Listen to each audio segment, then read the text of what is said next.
Hello students, मैं हूं Ranjit Kumar. SB विद्यापीठ में आपका स्वागत है। स्टूडेंट्स, आज हम इस वीडियो में नेत्र दोष यानी कि आई इफेक्ट के बारे में पूरी तरह से डिटेल्स जानेंगे और समझने का प्रयास करेंगे। तो मेरे चैनल पर शुरू से अंत तक बने रहिएगा। इसके पिछले वाले वीडियो में आंख के बारे में पूरी तरह से डिटेल्स बता चुके हैं। उन सभी अंगों के बारे में जिन अंगों के बारे में आपका जानना बहुत ही ज़्यादा जरूरी होगा, उन सभी अंगों का क्या काम है, टोटल पैकेज के रूप में हम वीडियो में बता चुके हैं। इसी वीडियो में इसका डिस्क्रिप्शन में लिंक दे दिया गया है, तो जाकर लिंक को देखिएगा। अगर वो वीडियो नहीं देखे हैं तो तब इस वीडियो को आकर देखिएगा, पूरी तरह से समझ में आएगी। चलिए शुरू करते हैं अब हम इस टॉपिक को। देखिए, एक बात बता देना चाहता हूं कि इस वीडियो को हमेशा पूरी तरह से प्रैक्टिकल टाइप के समझाने का प्रयास किया जाता है। अगर आप इस चैनल पर नए हैं तो चैनल को सब्सक्राइब कीजिए और अपने दोस्तों में भी शेयर कीजिएगा। थोड़ा सा वीडियो अच्छा लगा तो वीडियो को लाइक करना मत भूलिएगा। चलिए हम शुरू करते हैं इस दोष के बारे में, यानी कि नेत्र दोष के बारे में। देखिए, नेत्र दोष जानने से पहले एक बात और भी इसमें थोड़ा बहुत जान लेते हैं। देखिए, जो आँख होता है, आँख जो है उसमें एक लेंस लगी रहती है। उस लेंस का क्या नाम है? उत्तल लेंस। हालांकि पिछले वाले वीडियो में बता चुके हैं। आँख जो है सबसे निकट बिंदु 25 सेंटीमीटर होता है, दूर बिंदु अनंत होता है। निकट बिंदु और दूर बिंदु क्या है? मतलब आँख जो है एकदम साफ 25 सेंटीमीटर, इंच से नाप देंगे 25 सेंटीमीटर और 25 सेंटीमीटर की दूरी एकदम साफ दे सकता है। अगर इधर लाएंगे तो आँख पर थोड़ा सा जोर करना पड़ेगा और दूर ले जाएंगे तो थोड़ा बहुत जोर करना पड़ेगा। तो यानी कि 25 सेंटीमीटर आँख के लिए सबसे निकट बिंदु होता है। इस निकट बिंदु पर आँख एकदम स्वच्छ किसी वस्तु को देख सकता है। तो स्वच्छ आँख के निकट बिंदु कितना हो सकता है? साफ देखने के लिए 25 सेंटीमीटर एग्जाम में हमेशा पूछा जाता है। और दूर बिंदु कितना हो सकता है? अनंत हो सकता है। दूर बिंदु अनंत क्यों हो सकता है? क्योंकि एकदम साफ किसी वस्तु को अनंत पर भी अगर कोई वस्तु रहेगा, यानी कि बहुत दूर रहेगा, तब पर भी हम देख सकते हैं। जैसे चंद्रमा बहुत दूर है, तारा बहुत दूर है, तब पर भी हम उस वस्तु को देख सकते हैं। या फिर आकाश में या फिर बहुत दूर कोई भी घर हो रहा हो तो हम उसको बढ़िया से देख सकते हैं, दूर रहने पर भी। तो आँख के लिए सबसे दूर बिंदु अनंत होती है, कोई फिक्स नहीं होती है, लेकिन निकट बिंदु फिक्स होती है 25 सेंटीमीटर। उम्मीद करता हूँ समझते होंगे। देखिए, 25 सेंटीमीटर से अगर नजदीक देखना होगा तो आँख पर जो आँख में जो लेंस लगी रहती है, वो लेंस को लटकाने वाली जो सिलियरी पेशी होती है, पिछले वाले वीडियो में बता चुके हैं। ये अगर लेंस है तो लेंस को लटकाए और लटकाए रखने के लिए ऊपर सिलियरी पेशियां लगी रहती है।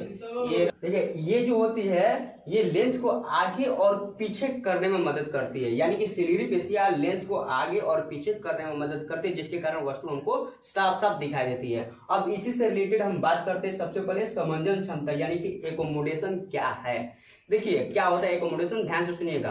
वस्तु कभी भी दूर रहे या फिर नजदीक, हम ऐसा आंख के माध्यम से साफ देखते हैं। किसके कारण होता है? ये समंजन क्षमता का घटना के कारण होता है। ये समंजन क्षमता का घटना किसके कारण होता है? ये जो आंख पर सिलियरी पेशियां लगी रहती है, इसके कारण होता है। अब समंजन क्षमता का परिभाषा कैसे होगा, ध्यान से सुनिएगा।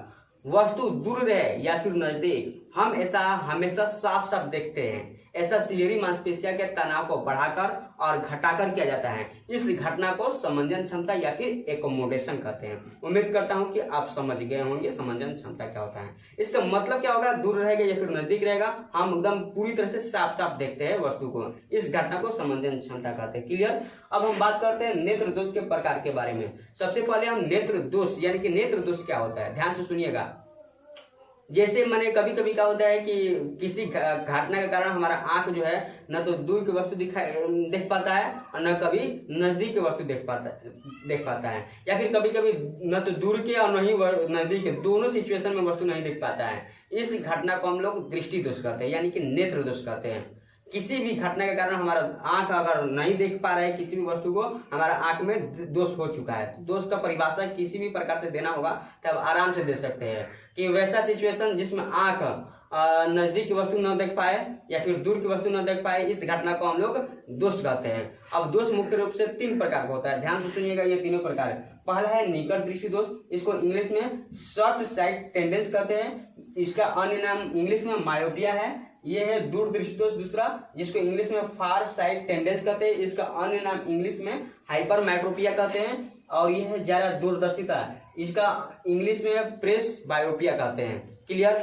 अब देखिए, निकट दृष्टि दोष का निवारण जो होता है, पहले समझिए निकट दृष्टि दोष होता कैसे है, निकट दृष्टि दोष में क्या प्रभाव पड़ जाता है आंख पर। सबसे पहले इसका परिभाषा जानेंगे, इसके बाद जो डिटेल्स जानेंगे। देखिए निकट जो भी दृष्टि दोष हुआ रहेगा उस दृष्टि दोष में उसी का वस्तु दिखाई देगा, यानी कि निकट का दृष्टि दोष हुआ है तो निकट का वस्तु दिखाई देगा, दूर के हुआ है तो दूर का दिखाई देगा। और जरा दूरदर्शिता में ऐसा ही है दोष है, ये बुढ़ापा आता है तब होता है, ये कब होता है, बुढ़ापा आता है तब, बुढ़ापा याद रखिए, बुढ़ापा आएगा तब। इसमें क्या होगा कि जो सीढ़ी पे से लगी रहती है इसका लचक कम हो जाती है, न तो आगे हो पाती नहीं पीछे हो पाते, जिसके कारण न तो दूर के देख पाते हैं नहीं तो नजदीक का दोनों नहीं देख पाते हैं, ये जरा दूरदर्शिता होता है, इसमें दोनों नहीं दिखाई देता है। अब देखिए निकट हुआ है तो निकट का दिखाई देगा, कौन सी का नहीं दिखाई देगा, दूर का नहीं दिखाई देगा। तो इसका परिभाषा कैसे हो जाएगा, वैसा दृष्टि दोष जिसमें निकट का दिखाई दे लेकिन दूर का दिखाई नहीं दे उसे निकट दृष्टि दोष कहते हैं। अब निकट दृष्टि दोष हो गई बात, तो इसका तो रोग का निवारण करना पड़ेगा ना, तो ऐसा ही आंख को लेकर थोड़ी चलेंगे। इतना हमारा देश विकास कर चुका है, दुनिया विकास कर चुका है, तो आंख इस दोष को दूर करने के लिए एक अवतल लेंस लगा दिया जाता है, यानी कि निकट दृष्टि दोष को दूर करने के लिए किस लेंस का प्रयोग किया जाता है, अवतल लेंस, इंग्लिश में इसको कॉन्केव लेंस कहते हैं। क्लियर है ये।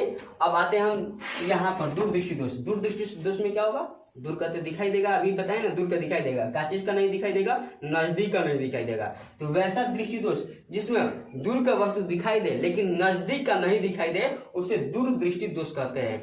इसका भी अगर इस सिचुएशन में आंख खराब हो जाएगा तो क्या होगा, इसको भी दूर करना पड़ेगा ना भाई, ये जो आंख का दोष हो गया इसको भी दूर करेंगे, हटाएंगे। तो इसको हटाने के लिए एक उत्तल लेंस का प्रयोग किया जाता है। किस लेंस का प्रयोग किया जाता है, उत्तल लेंस का। चश्मा चढ़ा दिया जाता है ऊपर, या फिर लेंस में जो आंख के जो ऊपरी परत होती है कार्निया, इसी पर एक लेंस चढ़ा दिया जाता है उत्तल लेंस का, जिसके कारण ये दोष दूर हो जाता है। इसको इंग्लिश में कन्वेक्स लेंस कहते हैं।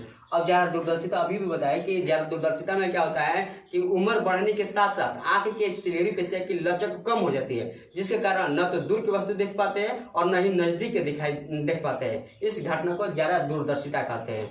इस लेंस को इसको भी दूर किया जा सकता है। इसमें क्या किया जाता है कि एक उत्तल लेंस लगा दिया जाता है, एक अवतल लेंस लगा दिया जाता है। चश्मा अगर दे दिया जाएगा, मान के चलिए चश्मा अगर देखा जाएगा गोल रहता है, चश्मा बनाने में भी गलती कर दी हम। देखिए ये चश्मा मान के चलिए एगो शीशा है, ये वाला एगो शीशा है, इसमें ऊपर जो है लगा दिया जाता है एगो लेंस और एगो नीचे भी लगा दिया जाता है। एक उत्तल लेंस होता है, एक अवतल लेंस होता है। इस तरह से दोष को दूर किया जाता है इस ज्यादा दूरदर्शिता में भी। तो उम्मीद करता हूँ कि अभी इस तीनों का परिभाषा आप पूरी तरह से समझ लिए होंगे। देखिए ये जो आंख का पूरी तरह से अगर अध्ययन का बात किया जाएगा ना, तो एगो अध्ययन के विषय होता है, यानी कि आंख का स्टडी वाले भाग को हम क्या कहते हैं, आंख का स्टडी को क्या कहते हैं, ऑप्थेल्मोलॉजी कहते हैं। आंख के अध्ययन के भाग को क्या कहते हैं, ऑप्थेल्मोलॉजी कहते हैं। तो ये टोटल जो है आपको क्लियर समझ में आई होगी। अब हम बात करते हैं निकट दृष्टि दोष और दूर दृष्टि दोष के बारे में पूरी तरह से प्रैक्टिकल। वीडियो को स्किप मत कीजिएगा। तो चलिए अब हम इसके अंदर जाकर देखते हैं कि कैसे होता है ये निकट दृष्टि दोष और कैसे होता है ये दूर दृष्टि दोष। इसके अंदर जाकर देखेंगे, तो मेरे वीडियो को शुरू से अंत तक देखने का प्रयास कीजिएगा। अब हम यहाँ पर प्रैक्टिकल बात करने वाले हैं। जी हाँ, पूरी तरह से तस्वीर में बात करेंगे कैसे हो जाता है निकट दृष्टि दोष। देखिए जो निकट दृष्टि दोष होता है तो इसमें क्या होता है, आंख का जो गोला लगी होती है वो गोला जो है लंबा हो जाता है, यानी कि बड़ा हो जाता है, जिसकी वजह से जो आंख में प्रतिबिंब बनना चाहिए। देखिए आंख जो ठीक ठाक रहेगा तो प्रतिबिंब जो बनेगा यहाँ पर रेटिना बनेगा। अब बताइएगा ये जो गोला बड़ा हो जाएगा और बड़ा हो जाएगा तो प्रतिबिंब जो है रेटिना के पीछे बनने लगेगा। देखिए ये जो गोला है और बड़ा हो जाएगा तो रेटिना के पीछे बनने लगा है। तो यही होता है निकट दृष्टि दोष में। या फिर इसमें दूसरा कारण क्या हो जाता है, नेत्र लेंस का मोटा हो जाना। ये दो मुख्य कारण है इस दोष में। देखिए सबसे पहले इसका प्रैक्टिकल रूप का बात करते हैं कि दोष जो है कैसे होता है। सबसे पहले हम देखेंगे कि जब आंख ठीक ठाक रहता है तो इसका प्रतिबिंब कैसे बनता है रेटिना पर। आप यहाँ पर तस्वीर पर देखिए, उस गुलाब से आने वाली प्रकाश धीरे धीरे आ रही है और कैसे प्रतिबिंब बन जा रही है रेटिना पर।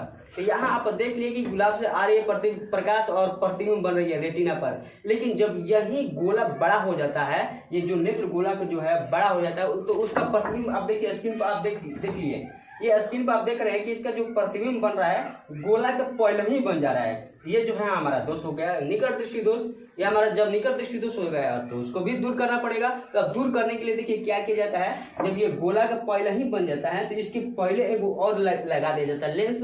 निकट दृष्टि दोष को किस लेंस से दूर किया जाता है, अवतल लेंस से। यहाँ पर अवतल लेंस लगा दिया जाता है। तो अवतल लेंस लगा देने के बाद प्रकाश को ये इतना अपसरित कर देता है, यानी कि प्रकाश को फैला देता है, जिसके कारण जो है जो पीछे बन रही है रेटिना के आगे बन रही है रेटिना को एकदम बनाने में मदद करने लगती है। ये अवतल लेंस हुआ। इसीलिए कहते हैं कि निकट दृष्टि दोष को दूर करने के लिए किस लेंस का प्रयोग किया जाता है?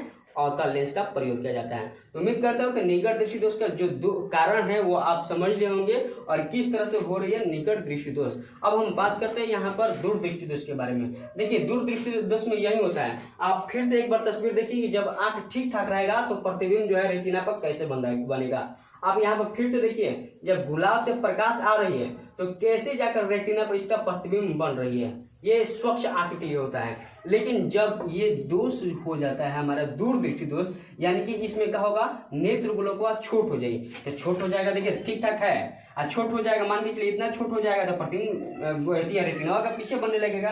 ठीक है, प्रतिबिंब जो रेटिना का ये गोला जो है छोटा हो जाएगा तो प्रतिबिंब जो है रेटिना का पीछे बनने लगेगा। ये जो है नेत्र दोष हमारा हो गया। कौन सा? दूर दृष्टि दोष। दूर दृष्टि दोष में प्रतिबिंब रेटिना के पीछे बनता है और निकट दृष्टि दोष में प्रतिबिंब रेटिना के पहले बनता है। याद रखिएगा, एग्जाम में बहुत बार पूछा जाता है। क्लियर है? यहाँ पर आप समझ लिए होंगे। अब देखिएगा, दूर दृष्टि दोष जब आंख खराब हो जाता है तो कैसे प्रतिबिंब बन रहा है, इसका प्रैक्टिकल देखिए। देखिए, यहाँ से प्रकाश निकल रही है, समांतर जा रही है, आंख में प्रवेश कर रही है और प्रवेश करने के बाद प्रतिबिंब जो है दोनों एक दूसरे को काट रही है, रेटिना के पीछे काट दे रही है। तो जब रेटिना के पीछे काट देती है यानी कि रेटिना के पीछे बन रही है प्रतिबिंब, तो प्रतिबिंब बनेगी तो हमारा दोष होगा। आंख बढ़िया से देख नहीं पाएगा। क्यों नहीं देख पाएगा? इसके पिछले वाले वीडियो में बता चुके हैं। जब रेटिना प्रतिबिंब बनता है तो यहाँ से सूचना भेजा जाता है दिमाग तक। अब तो दिमाग पर भेज भी नहीं करेगा क्योंकि प्रतिबिंब रेटिना पर बना थोड़ा है। तो यही प्रतिबिंब जो है रेटिना को बनाने के लिए तो पीछे बन रही है। अब इसको थोड़ा सा आगे करने के लिए लगा दिया जाता है, यहाँ पर उत्तल लेंस लगा दिया जाता है। कौन सा लेंस लगा दिया जाता है? उत्तल लेंस लगा दिया जाता है। हमारा ये कौन सा दोष है? दूर दृष्टि दोष को दूर करने के लिए किस लेंस का प्रयोग किया जाता है? उत्तल लेंस का। अब उत्तल लेंस लगा दिया जाएगा, आगे चश्मा पहना दिया जाएगा। आगे जब चश्मा पहना दिया जाएगा तो ये प्रकाश के इतना अभिसरित करते हैं। ये अभिसरित तो क्या करते हैं? प्रकाश को अभिसरित वो जो है अपसरित करती है। ये प्रकाश को क्या करती है? अपसरित। यहाँ पर देखिएगा, अपसरित। पिछले वाले वीडियो में बता चुके अपसरित या अभिसरित क्या है। ये प्रकाश की इतना अभिसरित कर देती है कि प्रतिबिंब जो है रेटिना पर ही बनने लगता है। तो इसलिए कहते हैं कि दूर दृष्टि दोष को दूर करने के लिए उत्तल लेंस का प्रयोग किया जाता है। तो उम्मीद करता हूँ कि निकट दृष्टि दोष ये दूर दृष्टि दोष और निकट दृष्टि दोष पूरी तरह से प्रैक्टिकल आप समझ लिए होंगे किस तरह से हमारा आंख पर ये इफेक्ट डालता है, जिसकी वजह से हम न तो दूर के देख पाते हैं और नहीं नजदीक। ज्यादा दूरदर्शिता में हालांकि कोई बड़ी बात नहीं है, ये उम्र बढ़ने के साथ साथ हो जाता है। पिछले ही स्टेप में समझा चुके हैं। तो उम्मीद करते हैं टोटल आप दृष्टि दोष के बारे में जान चुके हैं। अब इसके बाद नेक्स्ट वीडियो हम जानेंगे कि अबिंदुकता क्या है या फिर मोतियाबिंद क्या है। देखिए, मोतियाबिंद के बारे में थोड़ा सा बता देते हैं, ये बड़ी बात नहीं है। मोतियाबिंद में क्या होती है कि आंख में जो लेंस लगी रहती है उसका ऊपर परत लगी रहती है, जिसे कार्निया कहते हैं। इसमें झिंझिलापन हो जाता है। आंख बार बार मिसेंगे या फिर उम्र बढ़ने लगेगा, झिंझिलापन हो जाएगी। यही झिंझिलापन को कहते हैं मोतियाबिंद हो गई है। उसको क्या किया जाता है? परतों को हटाकर नया लगा दिया जाता है तो ठीक हो जाते हैं। यही मोतियाबिंद है। तो चलिए, आंख के बारे में पूरी तरह से हम डिटेल्स बता चुके हैं। इसके बाद हम अगले वीडियो में हम जानेंगे वायुमंडलीय अपवर्तन के बारे में। तब तक हम यहीं पर इस वीडियो को समाप्त करते हैं। अगर वीडियो थोड़ा सा भी अच्छा लगा हो तो वीडियो को लाइक कीजिए और अपने दोस्तों में भी शेयर कीजिएगा और चैनल को सब्सक्राइब करना न भूलिए। तब तक मिलते हैं नेक्स्ट वीडियो में। धन्यवाद।